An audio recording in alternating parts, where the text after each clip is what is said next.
আসসালামু আলাইকুম সম্মানিত ভিউয়ার্স, দেখতে পাচ্ছেন আজকে হচ্ছে ইনডোর প্ল্যান্ট বা অর্নামেন্টাল প্ল্যান্টস যেগুলো আছে এগুলো আমরা হচ্ছে আগাছা থাকে এই আগাছাগুলো পরিষ্কার করে এর 1 মাস বা 1.5 মাস অথবা 2 মাস পর পর এই অর্নামেন্টাল প্ল্যান্টস যেগুলো আছে বা ইনডোর প্ল্যান্ট এগুলোর হচ্ছে খাবার দিতে হয়। এগুলোর মেন খাবার হচ্ছে জৈব সার, ভার্মি কম্পোস্ট বা টাইকো কম্পোস্ট ব্যবহার করতে পারেন।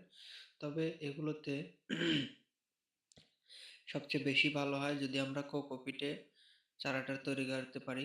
কোকোপিট অর্থাৎ সরাসরি নারকেলের ছোপার উপরেই গাছটা লাগানো, নারকেলের খোসা থাকে এই খোসার উপরেই। তো দেখতে পাচ্ছেন এখানে হ্যাঙ্গিং যে অর্নামেন্টাল প্ল্যান্টস গুলা রয়েছে এগুলোতে হচ্ছে আগাছা পরিষ্কার করে এখানে হচ্ছে জৈব সার দেওয়া হচ্ছে।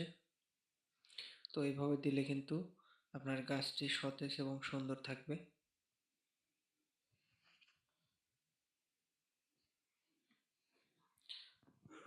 গাছের গোড়ার চারদিক দিয়ে দিতে হবে সুন্দর করে।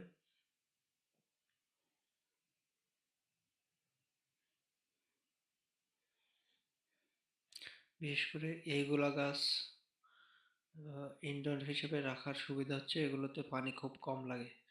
এগুলোতে জাস্ট কোকোপিট দিলেই এটাতে পানি অনেক কম লাগে এবং অনেক দিন এগুলো বেঁচে থাকে।